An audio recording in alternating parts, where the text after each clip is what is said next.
So which dietary approach is best for fat loss? Cheesy answer is diet is the one that you can stick to now. That's true, but it's such a cop-out because anyone who's asking this question obviously wants some advice. They don't just want you to say like, "Go figure it out yourself." People ask questions, they want some advice from people who've been there, who've done it, who've learned from their mistakes. So today in this video, I'm going to talk about 3 dietary approaches that I have used periodically throughout my training career. They all worked, but they worked for different reasons at different stages of my life, and that's what I'm going to discuss here. So I started training when I was about 16, 17, and for the first 2-3 years I didn't really think about diet that much. I was just basically going through the motions but still enjoying life as a kid. After about 2-3 years I wanted to take things up a level, sort out some advice, ask some questions of people who are a little bit older than me, a little bit wiser than me. And at that time I'd built a small foundation of muscle, nothing spectacular, but you know, I had a little bit of muscle on me and I wanted to cut down the fat. To do that, I implemented dietary approach number 1, which was low carbs, or keto. Elements of keto, although I never once sort of said like, "I'm in a state of ketosis." I never once said that, but you know, I was eating like higher fats to fill me up. I was eating lower carbs. I was still eating plenty of fruit, by the way. Fruit is an absolute pillar of every dietary approach that I've taken. Obviously I was eating large amounts of protein. Now, why did this work for me at that stage of my life? Well, at that stage of my life I was in university. I don't know how university works for people who do stuff like medical degrees or law, but if you do something creative at uni in the UK, life is fucking easy. I was having maybe 2 hours classes a day, not even 5 days a week, maybe 4 days a week, and for the rest of the time I was pretty much free to do what I wanted to do. So when you're in that type of scenario, when you basically go into a class lecture for 2 hours, maybe you've got a little bit of work to do outside of that, but apart from that there's nothing much going on. To suddenly pull back your carbohydrates, to pull back your body's main source of energy, was not that hard for me to deal with. The idea of a low carb diet is to pull back your body's energy sources, and therefore it has to find alternative energy sources, i.e. stored fat, to fuel your body throughout the day. Like I say, I wasn't doing that much throughout the day. So for me, this little transition period was very, very simple because I wasn't doing long, strenuous days of work. I wasn't doing vigorous activity throughout the day. I was going to the gym, don't get me wrong. That was about it. I would recommend low carb for someone who's got a pretty easy sedentary lifestyle. Maybe, you know, if you're working from home, things like that, there's nothing wrong with that. I'm not saying you're lazy, but maybe if that's the scenario that you find yourself in, maybe pulling back the carbs, which definitely works, by the way. Don't let people tell you it doesn't. It definitely works. Pulling back your carbs is a great way to burn fat fast. Increasing your fats, making sure you're getting sufficient protein, maybe that is an approach that could work for you. Now, after a few years of low carb, I was, you know, pretty lean, pretty shredded, but I realized I wasn't making much progress in terms of size, in terms of the gains. I wasn't really getting anywhere, and I knew I had to mix things up. I knew I had to increase my calories, but I had to do it in a way where I wasn't bulking. I've never endorsed bulking and cutting. You're not a professional bodybuilder. You've got to live in that body for that 6 months of bulking. Some people stand by it. Some people have the mental discipline to do it, but most people don't, which is why I would never say to someone, you just got to bulk for 6 months. You got to pound it. You got to eat as much shit as possible.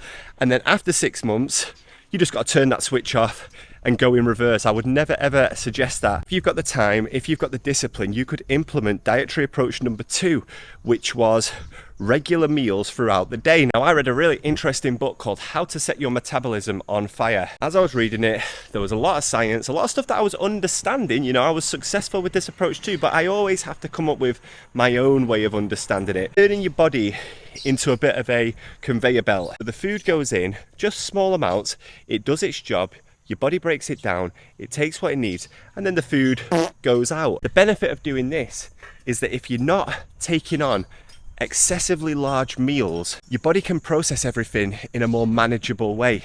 And that is how I kept the fat off. So I was eating 6 small meals. I was waking up, I was having a protein smoothie. I was having something halfway through the morning, nothing big, maybe just like a banana and a protein shake. I was having a decent sized lunch. Later on in the afternoon, I was having a little snack, a little apple or something before I prepared to go to the gym. After the gym, I would have my main meal of the day.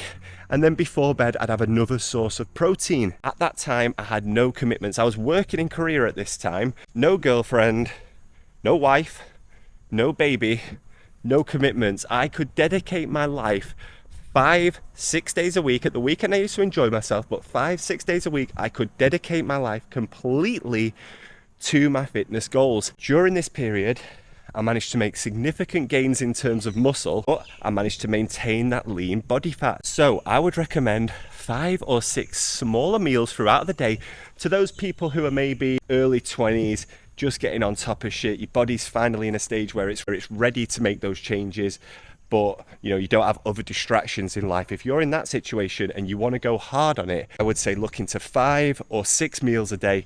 That way, get your metabolism going. And you know what? I think that period of life did set me up long term, because whether or not I technically managed to reprogram my metabolism, I don't know. I honestly don't know. But I have never had a problem with keeping weight off since then. I've still been able to gain significant amounts of muscles while staying at a low body fat. Now, I might not look that big if you see my pictures, but compared to what I looked like 10 years ago, I'm a fucking beast right now. Much like a fine wine, I seem to get better as I age. And I think that is because over the years, my body has learned its lessons. It's learned instinctively what works best for it and what doesn't. And then when I consume different dietary approaches, I can adapt to those different dietary approaches and get the benefits from them regardless. Which leads me into dietary approach number 3, fasting. I genuinely just view fasting as skipping breakfast. I've made videos about fasting before, which you should go and check out. Basically, my interpretation of fasting is if you've got a calorie allowance that you have available to you throughout the day and you save some of those calories from the morning, you can use more calories for each meal later on in the day. That way, if you use, for example, coffee or some sort of caffeine to get yourself through the morning, and later on in the day you have that little bit of extra freedom, that little bit of extra flexibility to play with.